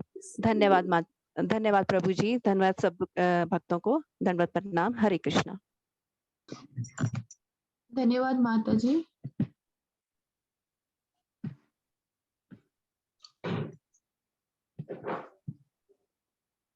अभी मेरा स्लाइड आ गया। हरे कृष्ण सभी को दंडवत प्रणाम। मेरा जो प्रश्न है आज का, जो असाइनमेंट 7 का जो प्रश्न है, कृष्ण इस बिंदु पर भगवत गीता में दिव्य ज्ञान के तत्वों का परिचय क्यों देते हैं? इस भाग भगवत गीता के प्रासंगिक श्लोकों और अभिप्रायों के संदर्भ में चर्चा करें। तो मैं ये भगवत गीता का चैप्टर 4 का 42 नंबर श्लोक के संदर्भ में ही बोलने जा रही हूँ। जब हम आध्यात्मिक गतिविधियों पर आते हैं तो हम पाते हैं कि ये 2 भागों में विभाजित है, अर्थात स्वयं की समझ और भगवान को सर्वोच्च व्यक्तित्व के बारे में सच्चाई। भगवान उपदेश देते हैं कि आप भगवत गीता के मार्ग पर चलो। जो भगवत गीता के मार्ग पर चलता है वो आध्यात्मिक ज्ञान के इन 2 महत्वपूर्ण विभागों को बहुत आसानी से समझ सकता है। भगवत गीता के मार्ग का अनुसरण करना चाहिए। भगवान निश्चित रूप से सर्वोच्च व्यक्ति है और उनकी गतिविधियां पारलौकिक है। जो इसे समझता है वो गीता के अध्ययन के प्रारंभ से ही मुक्त है। भगवत गीता की जो हर चीज का उद्देश्य की खोज करता है वो ही भगवत गीता का वास्तविक विद्यार्थी है। लेकिन जो कृष्ण के अधिकार पर संदेह करता है वो पीछे हट जाता है। इसीलिए भगवत गीता का अध्ययन करने की सलाह दी जाती है, या कोई अन्य शास्त्र, जैसे कि कोई प्रामाणिक आध्यात्मिक गुरु के अधीन सेवा और समर्पण के साथ। एक प्रामाणिक आध्यात्मिक गुरु अनंत काल से शिष्य परंपरा में है और वो सर्वोच्च भगवान के निर्देशों से बिल्कुल भी विचलित नहीं होता है, क्योंकि वे लाखों साल पहले सूर्य देवता को दिए गए थे, जिनसे भगवत गीता के निर्देश दिए गए थे। सांसारिक राज्य में उतर आए हैं, इसीलिए हम सभी को भगवत गीता के मार्ग का अनुसरण करना चाहिए। जैसे कि गीता में व्यक्त किया गया है, स्वयं और व्यक्तिगत लाभ के बाद स्वार्थी लोगों से सावधान रहे, जो वास्तविक पद से दूसरों को विचलित करते हैं। भगवान निश्चित रूप से सर्वोच्च व्यक्ति हैं और उनकी गतिविधियां पारलौकिक है। जो इसे समझता है वो गीता के अध्ययन के प्रारंभ से ही मुक्त हो जाता है। इसी प्रकार पारलौकिक ज्ञान के मामले में श्रीमद् भगवत गीता के 4थे अध्याय का भक्ति वेदांत तात्पर्य समाप्त होता है। हरे कृष्णा, सभी को दंडवत प्रणाम।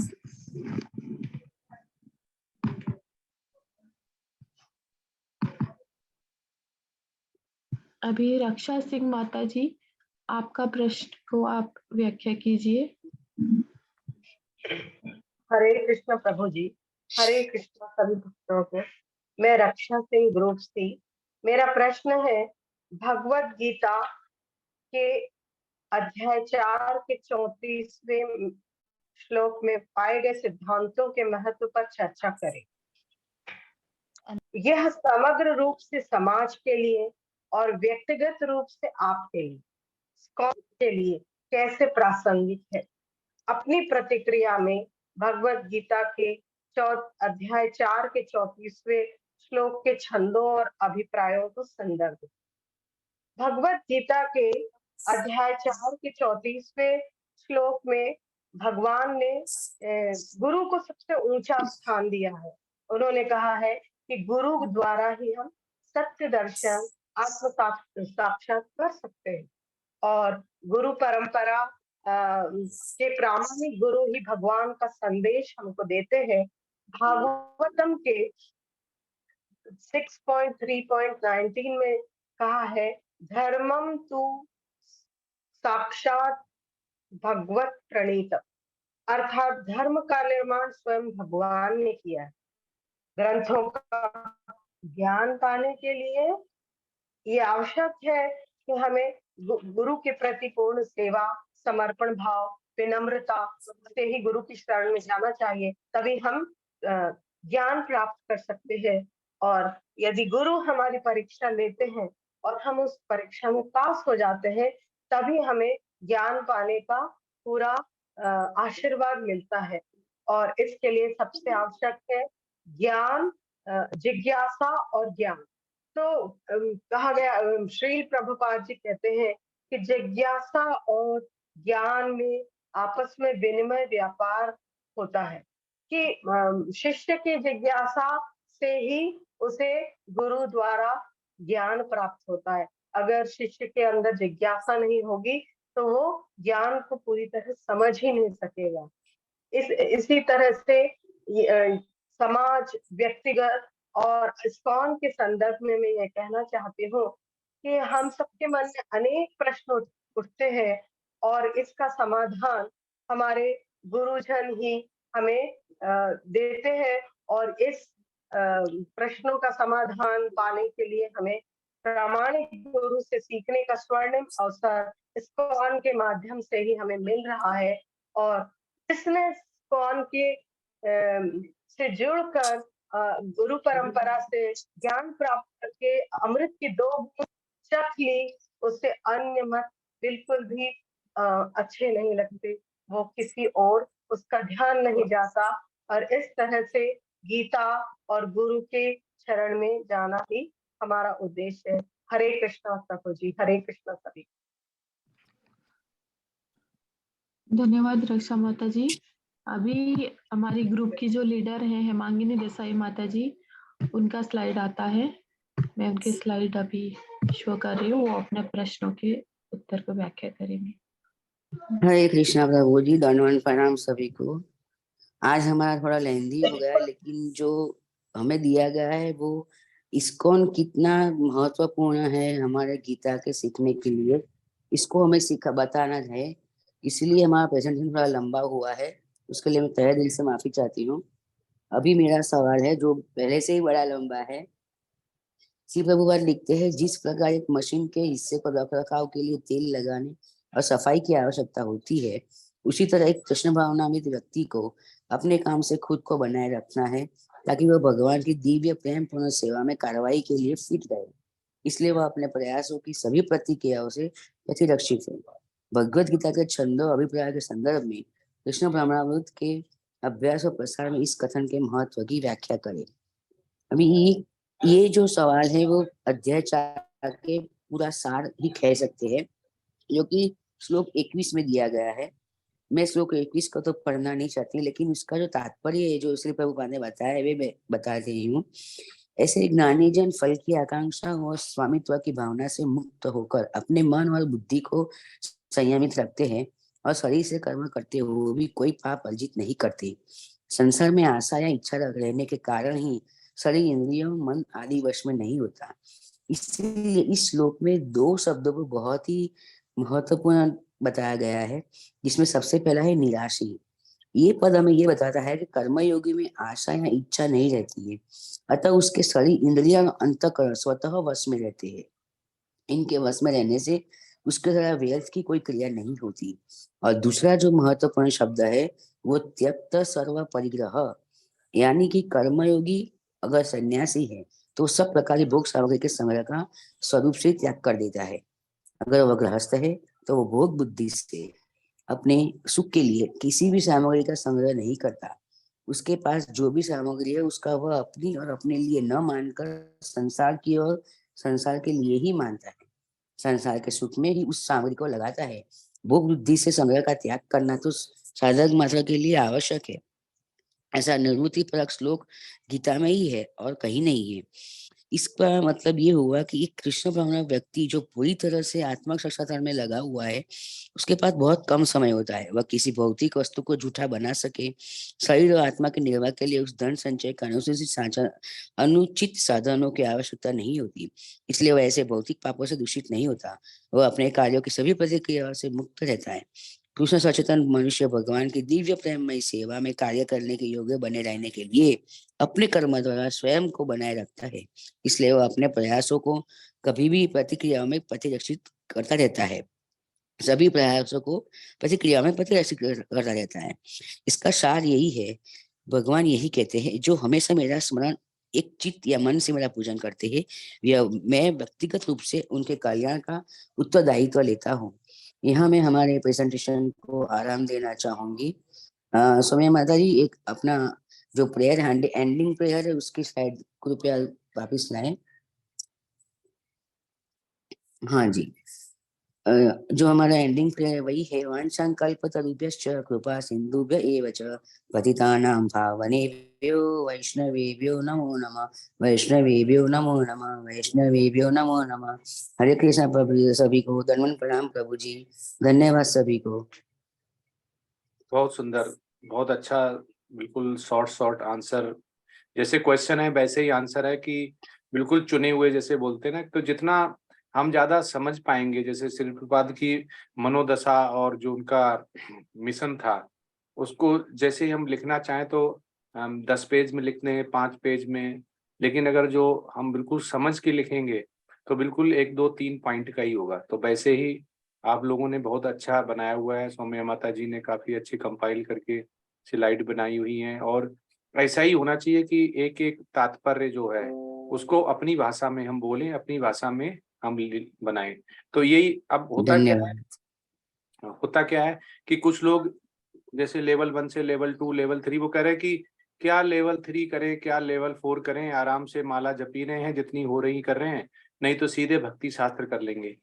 तो ये क्या होता है, सीढ़ी होती है। सीढ़ी जैसे ही हम लेवल 1 करते हैं तो ऐसे ही बच्चा भी, चाहे आप घर पे बैठा लो, बोला 10 साल का जब हो जाएगा तो सीधे ही क्लास 4th या 5th में बैठा देंगे।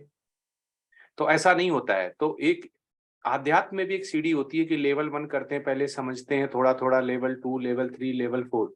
ये तो एक जो कहते हैं स्टेप्स बनाए गए हैं, लेकिन हमें किसी न किसी रूप में बहाना चाहिए भगवान की भक्ति करने के लिए। तो जो लेवल 4 है इसमें हम भगवान के जो वर्सेस हैं और हमारा जो तात्पर्य है श्री प्रभुपाद लिखा, उसको किसी न किसी रूप में हम पढ़ते हैं, हमें हर बार पढ़ने का मौका मिलता है। तो श्री प्रभुपाद कहते हैं कम से कम हमें एक बुक है 6 टाइम हमें पढ़नी चाहिए। तो 6 टाइम जब हम पढ़ते हैं तो हमें वो समझ में आता है। तो इसीलिए हमें जो प्रामाणिक गुरु बोलते हैं कि हमें क्या करना क्या नहीं करना है, तो जो भी हमारे शास्त्रों में लिखा हुआ वो हमें करना है, और शास्त्रों में नहीं लिखा हुआ वो हमें नहीं करना है। तो इसीलिए हम जब करते हैं, जैसे हमें कोई क्वेश्चन मिला है, उसका आंसर हम हमेशा निष्कर्ष के साथ दें कि हमने ये सीखा, भगवान ये कहना चाहते हैं, अर्जुन ये कहना चाहते हैं।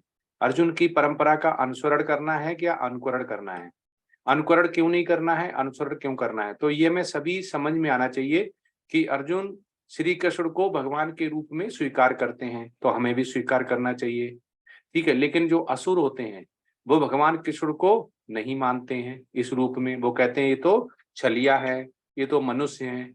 वो समझ ही नहीं पाते हैं, क्योंकि वो जन्म लेते हैं, वो सोचते हैं इन्होंने जन्म लिया, कि उन्हें पता नहीं होता है कि वो अजन्मे हैं।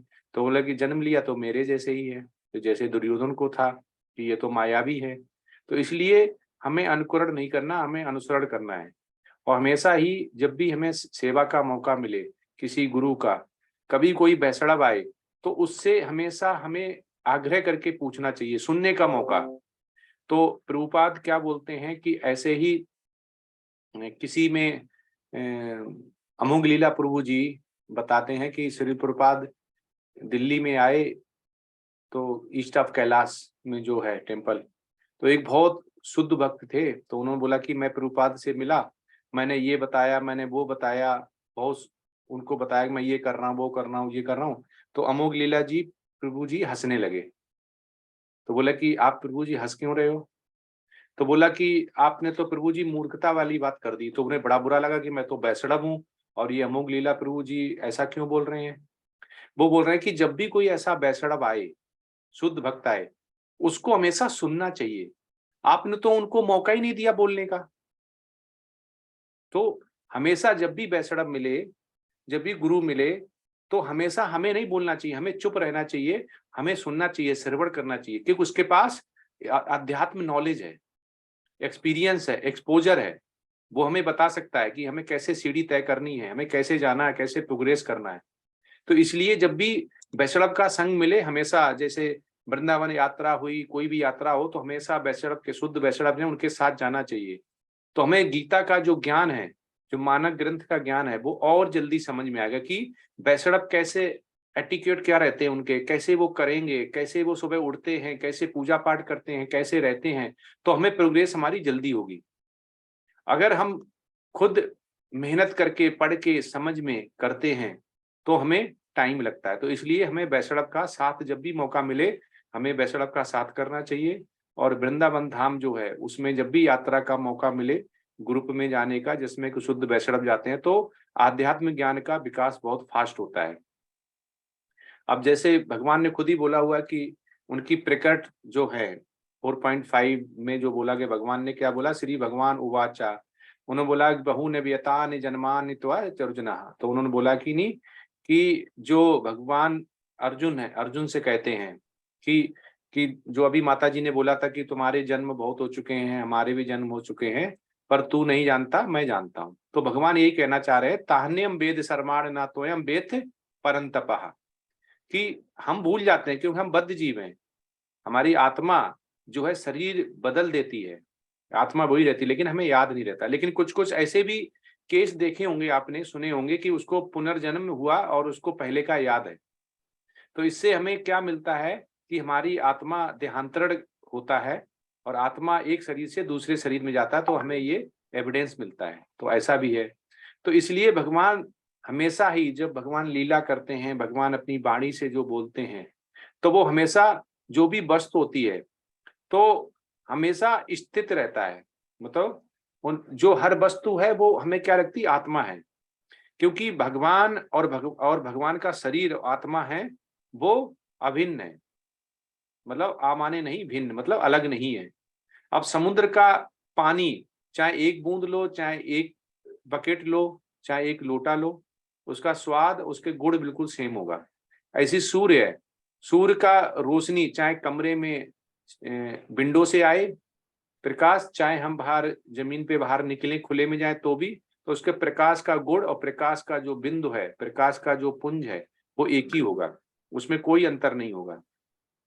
तो इसीलिए जो अंश रूप जीवात्मा तथा परमेश्वर में यही अंतर माना जाता है कि हम भूल जाते हैं, भगवान नहीं भूलता है क्योंकि वो परमपिता है, बीज प्रदाता है। तो इसलिए हमें भगवान के हमेशा ही जब भी मौका मिले भगवान के अर्पण किए तुलसी दल और पुष्प सूंघने चाहिए, तुलसी दल का स्वादन। और तुलसी को कभी भी पीसना या तोड़ना नहीं चाहिए, उसका पूरा ही लेना चाहिए।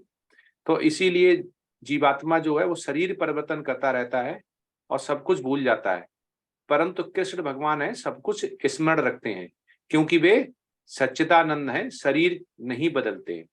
ये फर्क है, वो कभी भी शरीर नहीं बदलते हैं। और कृष्ण का जो अवतरण, जो अभी एक माता जी बोल रही हैं कि अवतरण मतलब अजन्मे हैं, वो आते हैं, तो वो खुद ही बोलते हैं 4.6 में आप देखेंगे भगवान क्या बोलते हैं 4.6 में कि अजो अपसन्न व्यातत्मा भूतानमी सर्वोपसन प्रकृतम स्वामिदिष्टाय संभवात्यत माया। कि वो कहते हैं कि जो प्रकृति है उसका स्वभाव ही ऐसा है कि भगवान कहते हैं कि हम उसी शरीर में प्रकट होते हैं जिस शरीर में वो सच्चिदानंद है, और वो जीव जैसा शरीर कभी भी परिवर्तन नहीं करते हैं।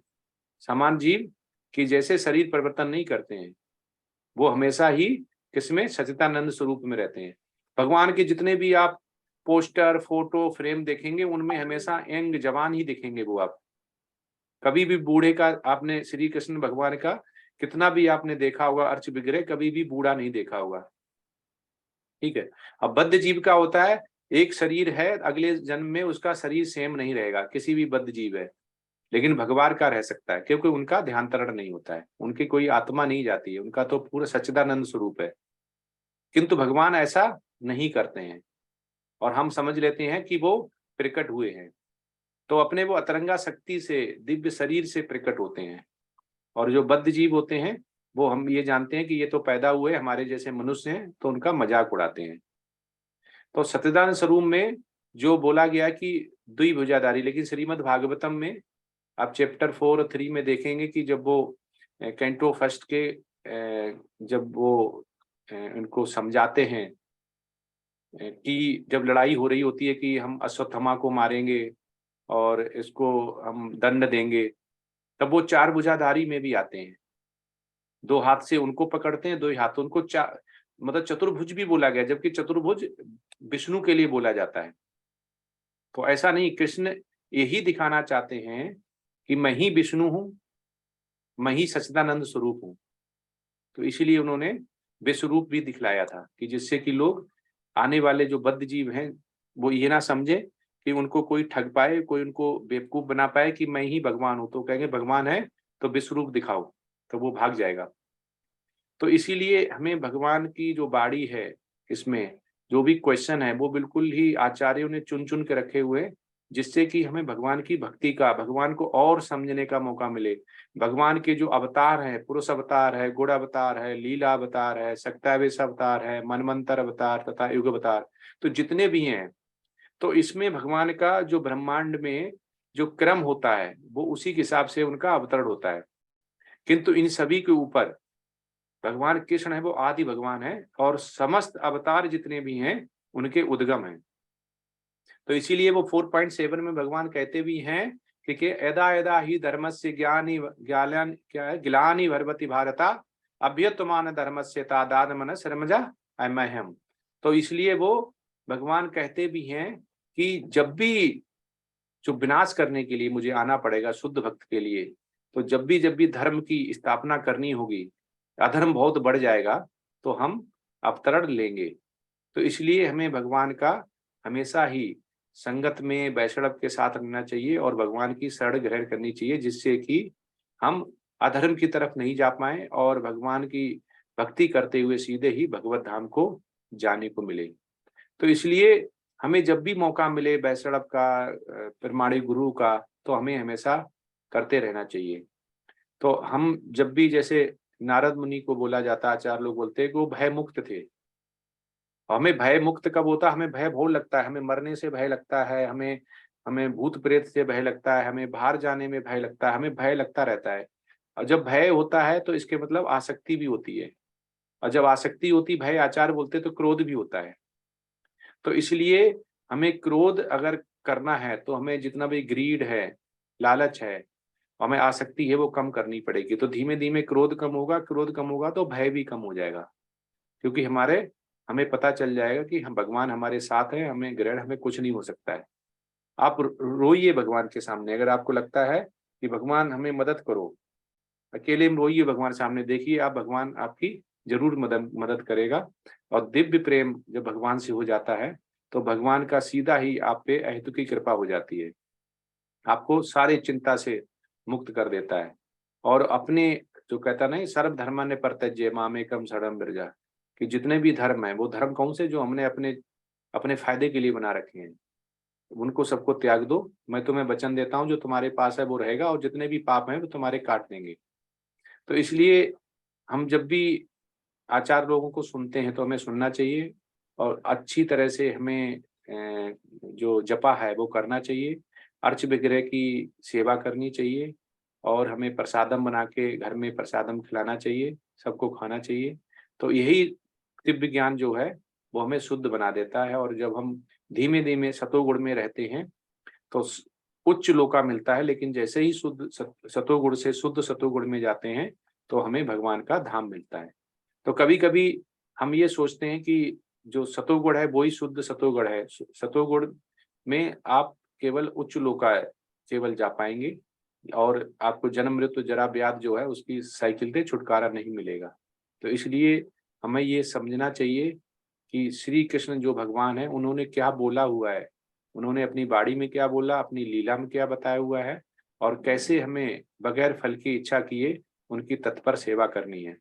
तो ये सब कुछ अगर करते हैं तो हम सिद्ध पुरुष की श्रेणी में आ जाते हैं। और जब सिद्ध पुरुष की श्रेणी में आते हैं तो हम क्या होता है, भगवत धाम जाने के इच्छुक जो होती है इच्छा हमारी वो पूर्ण हो जाती है।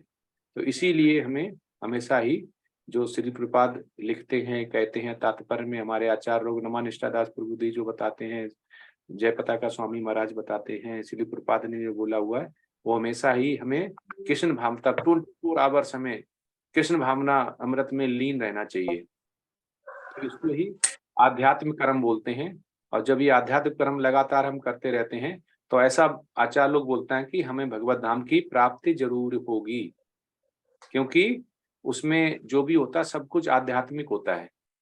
तो इसलिए भौतिक जगत में ऐसा आध्यात्मिक कुछ नहीं होता है। हम भौतिक जगत से सोचें कि हम बहुत खुश रहेंगे, वो एक शॉर्ट टर्म खुशी होती है, परमानेंट नहीं होता है। हम सोचते हैं कि हमेशा ही हम ऐसे ही बने रहेंगे, जवान बने रहेंगे, हमें डिसीज नहीं होगी, हम बूढ़े नहीं होंगे, ऐसे ही हमारे नौकर चाकर चलते रहेंगे, वो सब मिथ्या होता है। तो जब भी हम भगवान की भक्ति करते हैं, प्रेम भाव से करते हैं, तो यही कृष्ण भावना अमृत की विधि होती है, जिसमें कि हम कनिष्ठ भक्त से मध्यम से उत्तम भक्त की तरफ जाते हैं और हमारी दिव्य चेतना जाग जाती है। हरे कृष्णा। दोनों प्रेजेंटेशन बहुत अच्छी थी, अभी आप लोग काफी समझ के रिफाइन होते हुए आ रहे हैं। यही भगवान की दिव्य प्रेमा भक्ति है कि जितना भी हम भगवान को समझ पाए, और कोई सोचता है हम समझ गए तो वो बहुत बड़ी भूल होगी कि हम भगवान को समझ ही नहीं पाते। जब भगवान इस धरा पे थे तो भी मनुष्य नहीं समझ पाया उन्हें, हम तो कलयुग में हैं। तो हम भगवान की बाणी, भगवान की लीला, वैष्णव का संग मिले। अभी सभी लोग आप शुद्ध वैष्णव हैं, जो लेवल 4 में हैं, माला चेंट कर रहे हैं, सभी वैष्णव हैं। बहुत सुंदर आज प्रेजेंटेशन रही। तो अगली प्रेजेंटेशन का मैं ऐसे सोच रहा हूँ कि 26 जनवरी है, उस दिन नेशनल हॉलीडे भी है, तो शाम को सैटरडे वाली और जो एक बची हुई कल करने वाले थे, दोनों ही हम सोच रहे हैं कि 26 को कर लें। कैसा रहेगा? 7 से 9 4 प्रेजेंटेशन प्रभु जी। हाँ, 4 प्रेजेंटेशन। और प्रभु जी बहुत लंबा हो जाएगा, 7 से 9 मतलब। अब तो नेशनल हॉलीडे भी तो है, 2 बची हुई हैं, 2 पहले वाली, और लोगों को फिर रिलैक्स भी तो मिलेगा। 2 रखो प्रभु जी, 2 बढ़िया है, तो कम से कम हमें आपको सुनने का मौका मिलेगा। भक्ति 4 बजे सब घोटाला हो जाएगा। 2-2 घंटे क्लास होती है भक्ति शास्त्री में। भक्ति शास्त्री प्रभु जी वसंत पंचमी भी है उस दिन। हाँ, तो बहुत ही अच्छा। पंचमी तो भगवत धाम जाने का रास्ता बोलते हैं। 2 बराबर है, बाकी सब जो सब बोले 2 रखो। ठीक है, तो कल वाली फिर 26 जनवरी को ही करेंगे, हाँ क्योंकि ठीक अभी है, शाम वो को दो करेंगे। बराबर है। हाँ 26 जनवरी को मिलेंगे, तो जो कल वाली होनी थी वो 26 को करेंगे, थर्सडे को। जी जी धन्यवाद, कोई बात नहीं। टाइम यही 8 चलिए, बजे रहेगा। हाँ सेम टाइम। ये बहुत बढ़िया, थैंक यू प्रभु, धन्यवाद धन्यवाद। नेशनल हॉलीडे भी है। हाँ जी, अभी क्या शाम को किया फिर सुबह करेंगे तो उतना आनंद नहीं आएगा। नहीं नहीं, अभी थक जाएंगे, सुबह भी लेट उठेंगे। तो सभी लोग क्वालिटी के साथ माला जप करें। कोई क्वेश्चन हो वो आप पूछ सकते हैं। और अभी 23 अप्रैल को अपना जो सॉफ्ट, जिसको उद्घाटन बोलते हैं, मंदिर का होगा, तो वहाँ पे अपना मंगलोर में बन रहा है।